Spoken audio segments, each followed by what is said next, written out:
Je suis accroché à des réformes. Je veux parler de la réforme constitutionnelle, par exemple. Je veux parler de la réforme du secteur de l'énergie, de la digitalisation de l'administration publique. Aujourd'hui, nous sommes dans une crise. Elle est réellement aiguë, mais nous pouvons profiter de cette crise, pour faire de cette crise une opportunité. Nous avons besoin de stabilité dans le pays. Et pour trouver cette stabilité, il faut attaquer le système. Vous parlez du système. Lors de votre dernière conférence de presse, vous avez évoqué plusieurs contrats abusifs selon vous. Parmi ces contrats, l'un avait été signé, celui pour la rénovation de l'aéroport, par l'ancienne administration, celle de M. Michel Martelly. Est-ce qu'aujourd'hui, parmi les gardiens du système ou ce système que vous dénoncez, vous mettez le parti PHTK, qui était celui de Michel Martelly et qui est celui sur lequel vous avez été élu? Ce contrat que vous avez parlé, oui, ce contrat a été signé sous l'administration du président Martelly, mais je dois vous dire que la mise en place des garanties ont été faites lors de la transition. Mon équipe et moi, nous avons constaté que ce contrat ne respecte pas les intérêts de l'État et c'est pour ça que nous avons pris cette décision pour le peuple. Qui sont ces héritiers du système? Qui sont ces gardiens du système? Quel est ce système? C'est une excellente question. Alors, pour ne pas antagoniser le pays, je ne veux pas citer de nom, ni de nom d'institution, ni de nom de personne, parce qu'en fait, nous sommes dans un pays divisé, déchiré, et nous avons besoin, en fait, de mettre les gens ensemble aujourd'hui. Aujourd'hui, avec un pays en crise, donc c'est l'expression depuis presque 6 semaines, les hôtels ferment leurs portes, des entreprises ont aussi congédié beaucoup de leurs salariés. Le constat aujourd'hui est alarmant sur le plan économique. C'est un pays à la dérive, Haïti. C'est vrai, il y a un problème, il y a un ras-le-bol, les gens sont exaspérés. Il y a des entreprises qui ferment leurs portes, il y a des entreprises qui sont en train de réduire leur personnel. Mais comment profiter de cette crise pour faire de cette crise une opportunité? Nous sommes à ce carrefour-là. Ça demande beaucoup de dépassement de soi, ça demande beaucoup de sagesse et ça demande beaucoup de sérénité aussi au niveau des acteurs. L'économie haïtienne dévisse depuis plus de 2 ans. L'inflation a dépassé les 20%. La gourde a perdu un tiers de sa valeur en moins d'une année. Est-ce qu'il y a des erreurs politiques que vous identifiez? L'économie suit le politique. Nous avons mis sur pied un projet et nous avons travaillé avec les partenaires techniques et financiers. S'il y a en fait une erreur, à ce niveau, je dois dire que je le reconnais parce qu'on a pris un petit temps en plus. Ça nous a pris 2 ans. Et après 2 ans, et malheureusement, nous n'avons pas eu de gouvernement. La Chambre des députés a censuré le gouvernement. Les députés qui sont de votre majorité parlementaire. Il n'y a pas eu de gouvernement, ce n'est pas la faute de l'opposition, c'est votre majorité qui a voté contre. Le Parlement, c'est un Parlement autonome. Cette majorité ne veut pas dire que le président impose. Moi, je m'attendais à ce que je lance ce programme à partir du début du mois d'avril. La colère populaire qui s'exprime est liée aussi à l'insécurité. Il y a eu, non loin d'ici, le massacre dans le quartier de La Saline. Vous êtes resté silencieux. Les officiels qui, selon l'ONU, ont été impliqués dans ces meurtres de civils ont été remplacés très tardivement. Est-ce que vous regrettez ce silence de votre part et est-ce que vous regrettez ce temps qu'il a fallu pour que des officiels soient remplacés? Je ne pourrais pas agir sans recevoir une correspondance de la part du juge d'instruction me disant que je dois mettre ces fonctionnaires à la disposition de la justice. Je l'ai fait tardivement, c'est parce que je vois beaucoup de gens parlent de ce dossier. J'ai dit, bon, j'ai pris la décision de les remplacer. Et votre silence sur les victimes et les proches des victimes de La Saline? Je n'ai pas de silence sur les victimes de La Saline. J'ai présenté en maintes fois mes sympathies à ces victimes, à tous ceux qui ont de près ou de loin connu des moments pareils. Quand un dossier est entre les mains de la justice, tout le monde doit se taire.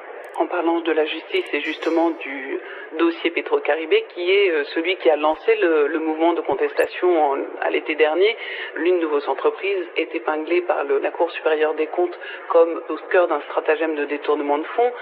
Avant que votre entreprise ne soit épinglée, vous aviez dit faire confiance à cette Cour. À l'issue de son rapport, vous avez demandé un audit auprès de l'Organisation des États américains. Il y a une confusion. Est-ce que finalement vous faites confiance à la justice haïtienne sur ce dossier? Il n'y a pas de confusion. Je dois premièrement vous dire, au contraire, c'est pour donner la confiance à tout le monde. Il faut un procès équitable où il ne va pas y avoir de chasse aux sorcières ni de persécution politique. Je suis président d'un pays du tiers-monde, mais je respecte la loi. Je respecte les institutions de mon pays. Est-ce que les institutions sont assez fortes pour remplir leur mission? Ça, c'est la question. Aujourd'hui, le pays n'est plus sous la maîtrise des forces policières puisque certaines routes sont coupées depuis plusieurs semaines. On est en situation presque d'anarchie à certains endroits où le Far West domine. Des gens rançonnent au quotidien les personnes qui voudraient passer. Vous venez de le dire, les gens qui rançonnent, qui font des barricades, mais ce sont des Haïtiens qui sont en quête d'emploi, qui cherchent à faire... Mais en fait, vous avez parlé des forces de l'ordre. Nous avons 20 000 policiers pour 12 millions de personnes. Le pays a besoin des réformes en profondeur. Vous parlez de réformes au quotidien. Les gens se demandent si demain ils vont pouvoir vaquer à leurs occupations, si demain ils peuvent mettre leurs enfants à l'école. Concrètement, en urgence, qu'est-ce qui peut être décidé? Au moment où je vous parle, je sais qu'il y a plusieurs équipes qui sont à la CAE. La police est là, les travaux publics sont sur place. Le ministère de l'Intérieur est là aussi, en train de voir comment trouver un modus operandi pour sortir, parce que nous n'allons pas pouvoir sortir de l'auberge avec tous ces armes au niveau des groupes armés. Nous sommes en train de travailler pour que la paix revienne, pour que le peuple haïtien retrouve sa sérénité, pour que les enfants puissent retourner. Je ne suis pas accroché à un mandat, je suis accroché à des réformes. Je veux parler de la réforme constitutionnelle, par exemple. Je veux parler de la réforme du secteur de l'énergie, de la digitalisation de l'administration publique. Aujourd'hui, nous sommes dans une crise. Elle est réellement aiguë, mais nous pouvons profiter de cette crise pour faire de cette crise une opportunité. Nous avons besoin de stabilité dans le pays et pour trouver cette stabilité, il faut attaquer le système. Vous parlez du système. Lors de votre dernière conférence de presse, vous avez évoqué plusieurs contrats abusifs selon vous. Parmi ces contrats, l'un avait été signé, celui pour la rénovation de l'aéroport, par l'ancienne administration, celle de M. Michel Martelly. Est-ce qu'aujourd'hui, parmi les gardiens du système ou ce système que vous dénoncez, vous mettez le parti PHTK qui était celui de Michel Martelly et qui est celui sur lequel vous avez été élu? Ce contrat que vous avez parlé, oui, ce contrat a été signé sous l'administration du président Martelly, mais je dois vous dire que la mise en place des garanties ont été faites lors de la transition. Mon équipe et moi, nous avons constaté que ce contrat ne respecte pas les intérêts de l'État et c'est pour ça que nous avons pris cette décision pour le peuple. Qui sont ces héritiers du système? Qui sont ces gardiens du système? Quel est ce système? C'est une excellente question. Alors, pour ne pas antagoniser le pays, je ne veux pas citer de nom, ni de nom d'institution, ni de nom de personne, parce qu'en fait, nous sommes dans un pays divisé, déchiré, et nous avons besoin, en fait, de mettre les gens ensemble aujourd'hui. Aujourd'hui, avec un pays en crise, lock, donc c'est l'expression depuis presque 6 semaines, les hôtels ferment leurs portes, des entreprises ont aussi congédié beaucoup de leurs salariés. Le constat aujourd'hui est alarmant sur le plan économique. C'est un pays à la dérive, Haïti.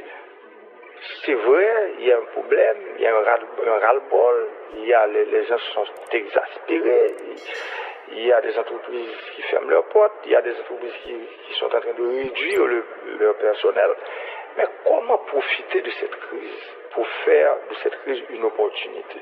Nous sommes à ce carrefour-là. Ça demande beaucoup de dépassement de soi, ça demande beaucoup de sagesse et ça demande beaucoup de sérénité aussi au niveau des acteurs. L'économie haïtienne dévisse depuis plus de 2 ans. L'inflation a dépassé les 20%. La gourde a perdu un tiers de sa valeur en moins d'une année. Est-ce qu'il y a des erreurs politiques que vous identifiez? L'économie suit le politique. Nous avons mis sur pied un projet et nous avons travaillé avec les partenaires techniques et financiers. S'il y a en fait une erreur, à ce niveau, je dois dire que je le reconnais parce qu'on a pris un petit temps en plus. Ça nous a pris 2 ans. Et après 2 ans, et malheureusement, nous n'avons pas eu de gouvernement. La Chambre des députés a censuré le gouvernement. Les députés qui sont de votre majorité parlementaire. Il n'y a pas eu de gouvernement, ce n'est pas la faute de l'opposition, c'est votre majorité qui a voté contre. Le Parlement, c'est un Parlement autonome. Cette majorité ne veut pas dire que le président impose. Moi, je m'attendais à ce que je lance ce programme à partir du début du mois d'avril. La colère populaire qui s'exprime est liée aussi à l'insécurité.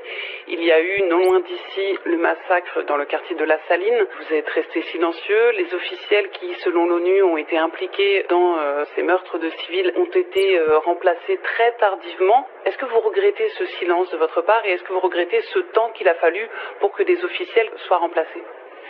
Je ne pouvais pas agir sans recevoir une correspondance de la part du juge d'instruction me disant que je dois mettre ces fonctionnaires à la disposition de la justice.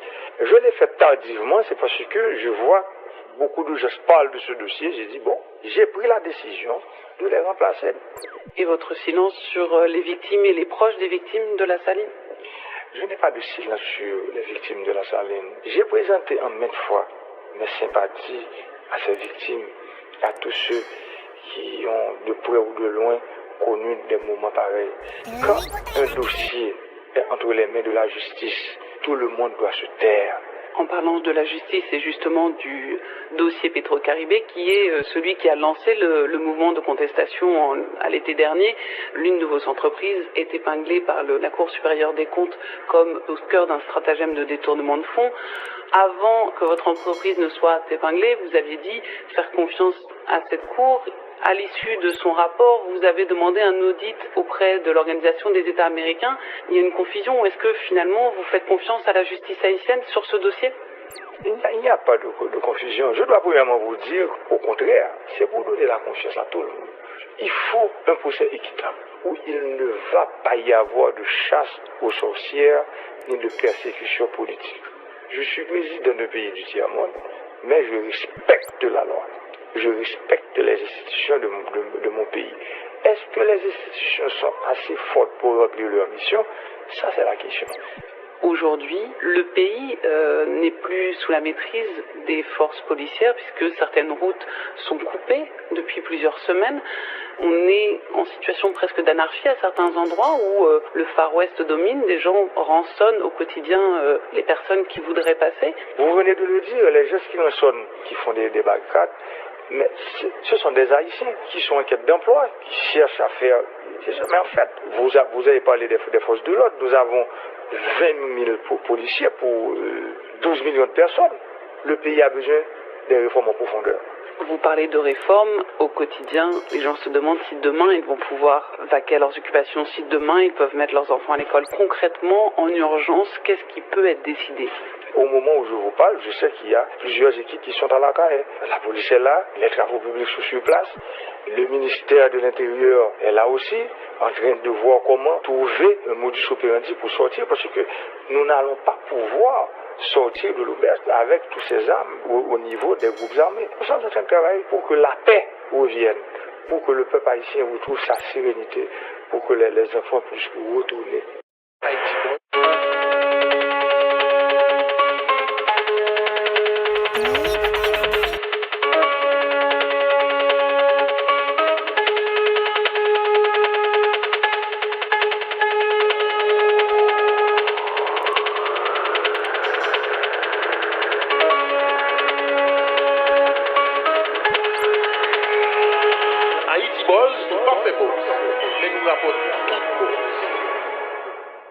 Je ne suis pas accroché à un mandat, je suis accroché à des réformes. Je veux parler de la réforme constitutionnelle par exemple. Je veux parler de la réforme du secteur de l'énergie, de la digitalisation de l'administration publique. Aujourd'hui, nous sommes dans une crise. Elle est réellement aiguë, mais nous pouvons profiter de cette crise pour faire de cette crise une opportunité. Nous avons besoin de stabilité dans le pays et pour trouver cette stabilité, il faut attaquer le système. Vous parlez du système. Lors de votre dernière conférence de presse, vous avez évoqué plusieurs contrats abusifs selon vous. Parmi ces contrats, l'un avait été signé, celui pour la rénovation de l'aéroport, par l'ancienne administration, celle de M. Michel Martelly. Est-ce qu'aujourd'hui, parmi les gardiens du système ou ce système que vous dénoncez, vous mettez le parti PHTK qui était celui de Michel Martelly et qui est celui sur lequel vous avez été élu? Ce contrat que vous avez parlé, oui, ce contrat a été signé sous l'administration du président Martelly. Mais je dois vous dire que la mise en place des garanties ont été faites lors de la transition. Mon équipe et moi, nous avons constaté que ce contrat ne respecte pas les intérêts de l'État et c'est pour ça que nous avons pris cette décision pour le peuple. Qui sont ces héritiers du système? Qui sont ces gardiens du système? Quel est ce système?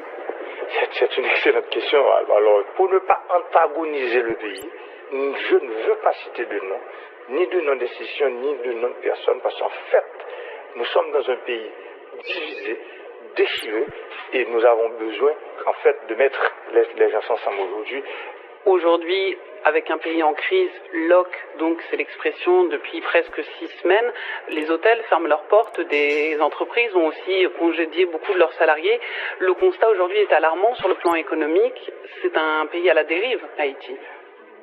C'est vrai, il y a un problème, il y a un ras-le-bol, il y a les gens sont exaspérés, il y a des entreprises qui ferment leurs portes, il y a des entreprises qui sont en train de réduire leur personnel. Mais comment profiter de cette crise pour faire de cette crise une opportunité?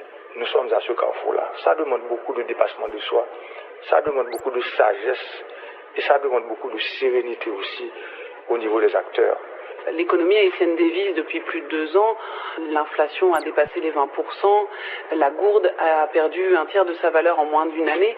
Est-ce qu'il y a des erreurs politiques que vous identifiez? L'économie suit le politique. Nous avons mis sur pied un projet et nous avons travaillé avec les partenaires techniques et financiers. S'il y a en fait une erreur, à ce niveau, je dois dire que je le reconnais parce qu'on a pris un petit temps en plus. Ça nous a pris 2 ans. Et après 2 ans, et malheureusement, nous n'avons pas eu de gouvernement. La Chambre des députés a censuré le gouvernement. Les députés qui sont de votre majorité parlementaire. Il n'y a pas eu de gouvernement, ce n'est pas la faute de l'opposition, c'est votre majorité qui a voté contre. Le Parlement, c'est un Parlement autonome. Cette majorité ne veut pas dire que le président impose. Moi, je m'attendais à ce que je lance ce programme à partir du début du mois d'avril. La colère populaire qui s'exprime est liée aussi à l'insécurité. Il y a eu, non loin d'ici, le massacre dans le quartier de La Saline. Vous êtes resté silencieux. Les officiels qui, selon l'ONU, ont été impliqués dans ces meurtres de civils ont été remplacés très tardivement. Est-ce que vous regrettez ce silence de votre part et est-ce que vous regrettez ce temps qu'il a fallu pour que des officiels soient remplacés? Je ne pouvais pas agir sans recevoir une correspondance de la part du juge d'instruction me disant que je dois mettre ces fonctionnaires à la disposition de la justice. Je l'ai fait tardivement, c'est parce que je vois beaucoup de gens parlent de ce dossier. J'ai dit, bon, j'ai pris la décision de les remplacer. Et votre silence sur les victimes et les proches des victimes de La Saline? Je n'ai pas de silence sur les victimes de La Saline. J'ai présenté en maintes fois mes sympathies à ces victimes, à tous ceux qui ont de près ou de loin connu des moments pareils. Quand un dossier est entre les mains de la justice, tout le monde doit se taire. En parlant de la justice et justement du dossier Petro-Caribé, qui est celui qui a lancé le mouvement de contestation à l'été dernier, l'une de vos entreprises est épinglée par la Cour supérieure des comptes comme au cœur d'un stratagème de détournement de fonds. Avant que votre entreprise ne soit épinglée, vous aviez dit faire confiance à cette Cour. À l'issue de son rapport, vous avez demandé un audit auprès de l'Organisation des États américains. Il y a une confusion ou est-ce que finalement vous faites confiance à la justice haïtienne sur ce dossier? Il n'y a pas de confusion. Je dois premièrement vous dire, au contraire, c'est pour donner la confiance à tout le monde. Il faut un procès équitable où il ne va pas y avoir de chasse aux sorcières ni de persécution politique. Je suis président d'un pays du tiers-monde, mais je respecte la loi. Je respecte les institutions de mon pays. Est-ce que les institutions sont assez fortes pour remplir leur mission? Ça, c'est la question. Aujourd'hui, le pays n'est plus sous la maîtrise des forces policières puisque certaines routes sont coupées depuis plusieurs semaines.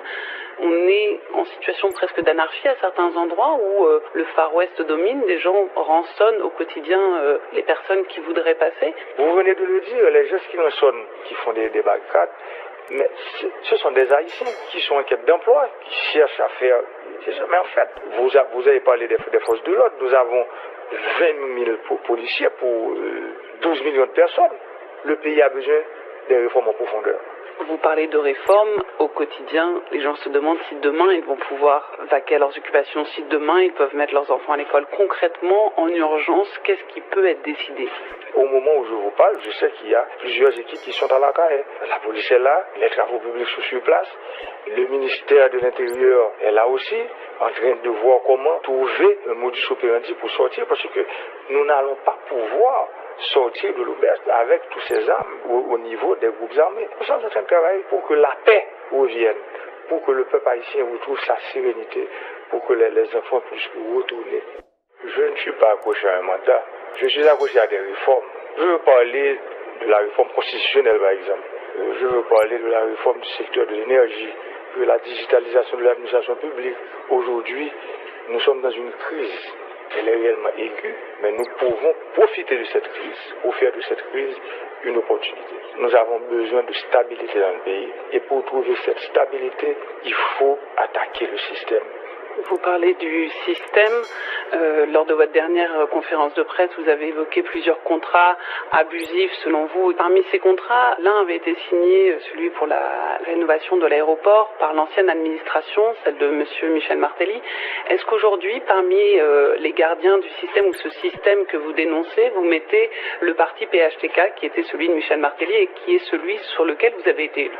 Ce contrat que vous avez parlé, oui, ce contrat a été signé sous l'administration du président Martelly, mais je dois vous dire que la mise en place des garanties ont été faites lors de la transition. Mon équipe et moi, nous avons constaté que ce contrat ne respecte pas les intérêts de l'État et c'est pour ça que nous avons pris cette décision pour le peuple. Qui sont ces héritiers du système? Qui sont ces gardiens du système? Quel est ce système? C'est une excellente question. Alors, pour ne pas antagoniser le pays, je ne veux pas citer de nom, ni de nom d'institution, ni de nom de personne, parce qu'en fait, nous sommes dans un pays divisé, déchiré, et nous avons besoin, en fait, de mettre les gens ensemble aujourd'hui. Aujourd'hui, avec un pays en crise, lock, donc c'est l'expression depuis presque 6 semaines, les hôtels ferment leurs portes, des entreprises ont aussi congédié beaucoup de leurs salariés. Le constat aujourd'hui est alarmant sur le plan économique. C'est un pays à la dérive, Haïti. C'est vrai, il y a un problème, il y a un ras-le-bol, les gens sont exaspérés, il y a des entreprises qui ferment leurs portes, il y a des entreprises qui sont en train de réduire leur personnel. Mais comment profiter de cette crise pour faire de cette crise une opportunité? Nous sommes à ce carrefour-là. Ça demande beaucoup de dépassement de soi, ça demande beaucoup de sagesse et ça demande beaucoup de sérénité aussi au niveau des acteurs. L'économie haïtienne dévisse depuis plus de 2 ans. L'inflation a dépassé les 20%. La gourde a perdu un tiers de sa valeur en moins d'une année. Est-ce qu'il y a des erreurs politiques que vous identifiez? L'économie suit le politique.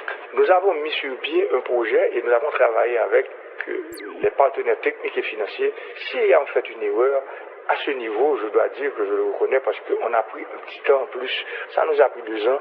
Et après 2 ans, et malheureusement, nous n'avons pas eu de gouvernement. La Chambre des députés a censuré le gouvernement. Les députés qui sont de votre majorité parlementaire. Il n'y a pas eu de gouvernement, ce n'est pas la faute de l'opposition, c'est votre majorité qui a voté contre. Le Parlement, c'est un Parlement autonome. Cette majorité ne veut pas dire que le président impose. Moi, je m'attendais à ce que je lance ce programme à partir du début du mois d'avril. La colère populaire qui s'exprime est liée aussi à l'insécurité.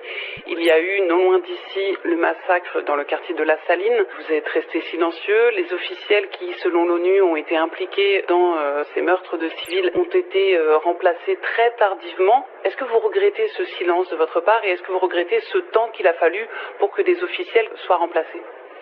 Je ne pourrais pas agir sans recevoir une correspondance de la part du juge d'instruction me disant que je dois mettre ces fonctionnaires à la disposition de la justice.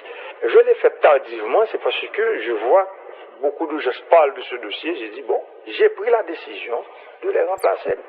Et votre silence sur les victimes et les proches des victimes de La Saline?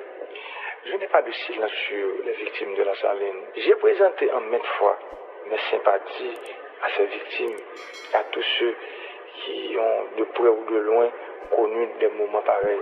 Quand un dossier est entre les mains de la justice. Tout le monde doit se taire. En parlant de la justice et justement du dossier Petro-Caribé, qui est celui qui a lancé le mouvement de contestation à l'été dernier, l'une de vos entreprises est épinglée par la Cour supérieure des comptes comme au cœur d'un stratagème de détournement de fonds. Avant que votre entreprise ne soit épinglée, vous aviez dit faire confiance à cette Cour. À l'issue de son rapport, vous avez demandé un audit auprès de l'Organisation des États américains. Il y a une confusion, ou est-ce que finalement vous faites confiance à la justice haïtienne sur ce dossier ? Il n'y a pas de confusion. Je dois premièrement vous dire, au contraire, c'est pour donner la confiance à tout le monde. Il faut un procès équitable où il ne va pas y avoir de chasse aux sorcières ni de persécution politique. Je suis président d'un pays du tiers-monde, mais je respecte la loi. Je respecte les institutions de mon pays. Est-ce que les institutions sont assez fortes pour remplir leur mission? Ça, c'est la question. Aujourd'hui, le pays n'est plus sous la maîtrise des forces policières puisque certaines routes sont coupées depuis plusieurs semaines. On est en situation presque d'anarchie à certains endroits où le Far West domine. Des gens rançonnent au quotidien les personnes qui voudraient passer. Vous venez de le dire, les gens qui rançonnent, qui font des barricades, mais ce sont des Haïtiens qui sont en quête d'emploi, qui cherchent à faire... Mais en fait, vous avez parlé des forces de l'ordre. Nous avons 20 000 policiers pour 12 millions de personnes. Le pays a besoin des réformes en profondeur. Vous parlez de réformes au quotidien. Les gens se demandent si demain ils vont pouvoir vaquer à leurs occupations, si demain ils peuvent mettre leurs enfants à l'école. Concrètement, en urgence, qu'est-ce qui peut être décidé ? Au moment où je vous parle, je sais qu'il y a plusieurs équipes qui sont à la CAE. La police est là, les travaux publics sont sur place. Le ministère de l'Intérieur est là aussi, en train de voir comment trouver un modus operandi pour sortir, parce que nous n'allons pas pouvoir sortir de l'auberge avec toutes ces armes au niveau des groupes armés. Nous sommes en train de travailler pour que la paix revienne.